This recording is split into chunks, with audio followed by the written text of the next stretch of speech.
Hello friends, good evening. এখন বিকাল 5টা বাজছে। অ্যাকচুয়ালি আমার শরীরটা সত্যিই ভালো ছিল না, তাই সারাদিন রেস্ট করলাম। মানে ঘরের কাজ করেছি, পুজো টুজো দিয়ে কাপড় টাপড় কেচে টেচে বিছনা টিছনা উঠে সব কাজ করেছি, তো শুয়েছিলাম। তো এখন একটু বেটার লাগছে, কেন কি রেস্ট করেছি তো অনেকক্ষণ, তখন বেটার লাগছে। তো welcome back to my channel blog queen Riya. তো আমি আমার ব্লগটাকে এখন থেকে শুরু করছি। তো আজকে একটা ইনভিটেশন আছে অন্নপ্রাশনে, তো সেখানেও যাবো, সেটাও তোমাদের সাথে শেয়ার করবো। এখন যাচ্ছি পার্লারে, থ্রেডিং করাতে হবে। আর আমি চশমা লাগিয়েছি কেন, আমার চোখের কন্ডিশনটা খুবই খারাপ, মানে মাথা ব্যথা করে, মানে অনেক প্রবলেম। সেটা আমি পরে বলবো, তোমরা ভিডিওটা দেখতে থাকো, শুরুর থেকে শেষ অবধি দেখবে। আর দেখা শেষে অবশ্যই কমেন্টস করে জানাবে তোমাদের ভিডিওটা কেমন লেগেছে। তো চলো বেশি দেরি না করে এখন তাড়াতাড়ি করে পার্লারে যাই। Let's go. দেখো কে আসছে, আমার ভাগ্নি আসছে, আমার ননদ আসছে, এই যে আমার ছেলে।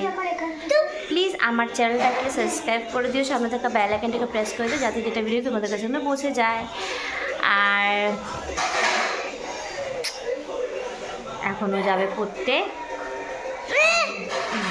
যে টাইম হয়ে যাচ্ছে, পড়তে যাবে এখন। ছেলেকে পড়তে দিয়ে আসলাম, এখন যাব পার্লারে। কাছেই পার্লার আছে আমাদের ঘরের সামনে, যে পার্লারটা সেটাতে যাব না, আমরা অন্য পার্লারে যাব। हम तो साड़ी पहनेंगे, मेरे पास अच्छा सलवार कमीज नहीं है। এত ঝিরিঝিরি বৃষ্টি হচ্ছিল, ঘরের থেকে বেরিয়ে দেখলাম যে ঝিরিঝিরি বৃষ্টি হচ্ছে, ছাতা নিইনি তো। আর আমরা ডিসাইড করছিলাম যে অন্নপ্রাশনে যে যাবো কী পরবো। তা আমি তো শাড়ি পরবো, আমার ভালো লাগে ওকেশন ওয়াইজ শাড়ি পরতে। আর ও সালোয়ার পরবো, কেন কি ও শাড়ি পরতে ভালো করে পারে না, ক্যারিও করতে পারে না। আর ছোটো একটা বাচ্চা আছে তো ওটাকে নিয়ে যাবে, তো শাড়ি পরে ক্যারি করাটা পসিবল না। তো আমরা দেখো গল্প করতে করতে পৌঁছে গেলাম অ্যামবাজার। অ্যামবাজারের ভিতরে যে লোকেশনটা খুবই সুন্দর, তো সেখানে আমরা চলে গেছি। আর কি সুন্দর দেখো, আর বাইরে কিন্তু বৃষ্টি শুরু হয়ে গেছে। এখানে আমরা পার্লারে মানে ভিতরে এসে পড়লাম। তো আমার ননদও থ্রেডিং করাবে, ও আবার হেয়ার ওয়াশ করাবে, সেটিং করাবে। আমি শুধু থ্রেডিং করাবো, আর কিছুই করাবো না, আমার চুলের যা কন্ডিশন। তো এখানে দেখো আমার ভাগ্নি দেখো ভিডিও করছে, সত্যি খুব সাপোর্ট করে, খুব ভালো। তো এই পার্লারে যেতে যেতে কিন্তু সবার সাথে কিন্তু ভালো একটা বন্ডিং হয়ে গেছে, ভালো লাগে, সবাই খুব ভালো গুড সার্ভিস দেয়, ভালো লাগে। এখন মানে কোথাও ওকেশনে গেলেই কিন্তু সাজাগুজার ব্যাপার থাকে, তাই না? আর বৃষ্টিটা পড়ে কিন্তু একদম পুরো নষ্ট করে দিল, কি বলবো আর। আমার ভাগ্নির ইচ্ছা হচ্ছে যে ও লিফটে চড়বে, চলো ওকে লিফটে চড়াই। ঠিক আছে, এটা হচ্ছে লিফট, চলো। ব্যাপারটা হচ্ছে ওর মার অনেক দেরি হবে, তো আমি আমার ভাগ্নি দাঁড়িয়েছিলাম, তো আমার ভাগ্নি বললো কি যে এই লিফটে চড়বো, মানে এটা হচ্ছে কাচের লিফট, মানে তার পাশ দিয়ে সব কিছু দেখা যায়। তো আমি বললাম চল, তখন আমরা টাইম পাস করি। আর এবার না, আমার যে প্রথমবার ফার্স্ট টাইম যখন লিফটে উঠেছিলাম, এখানে না অনেক আগেকার ব্যাপার, তখন কিন্তু আমি অনেক খুব ভয় করতাম। তো এখন অভ্যাস হয়ে গেছে, ভালো লাগে। তো ভাগ্নিকে আবার লিফটের থেকে বের করলাম, আবার আমরা উপরে পৌঁছে আবার নিচের জন্য লিফটটাকে ক্লিক করলাম, নিচে চলে গেলাম গ্রাউন্ড ফ্লোরে। তো খুব মজা করলাম, আর আমি আমার ভাগ্নির সাথে থাকলে অনেকটা মজা করি, ভালোই লাগে। তো দেখো তোমরা দেখো কি সুন্দর। তো আমরা ঘুরে টুরে চলে আসলাম ওর মার কাছে, ওর মার হয়ে গেছে।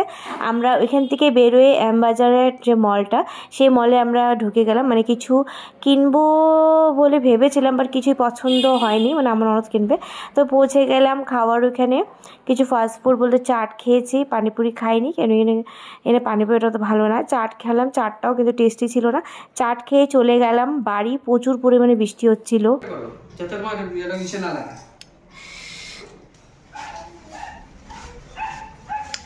তো দেখো আমি রেডি হয়ে গেছি।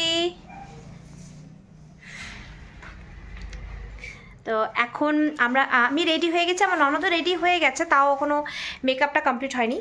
তো আমার মেকআপটা কেমন হয়েছে প্লিজ আমাকে কমেন্টস করে জানাও। সিম্পল মেকআপ করেছি আর নিজে শাড়িটা পরেছি। তো চলো, মানে যে অন্নপ্রাশনে যাব সেখানে অবশ্যই তোমাদের সাথে শেয়ার করব, তো সঙ্গে থাকো, দেখতে থাকো। এই তো বেরিয়ে পড়লাম যাওয়ার জন্য।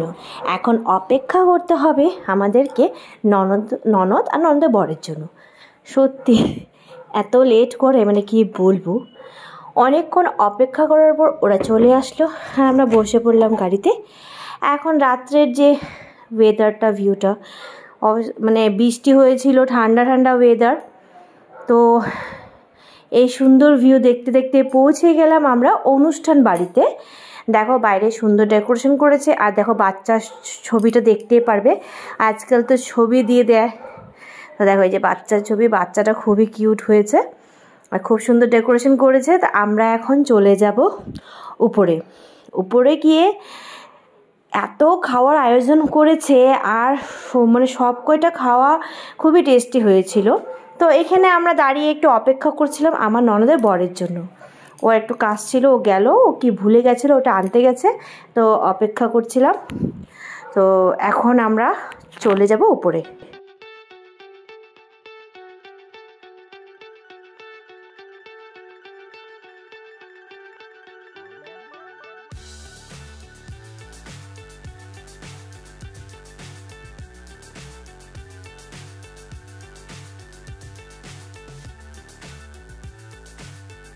চলে আসলাম উপরে। এ দেখো মানে যার অন্নপ্রাশন বাচ্চার মা দাঁড়িয়ে আছে, তো ওনাদেরকে গিফট দিয়ে আমরাও কিছু ফটো সেশন করে নিলাম, আমি রিলস বানিয়ে নিলাম।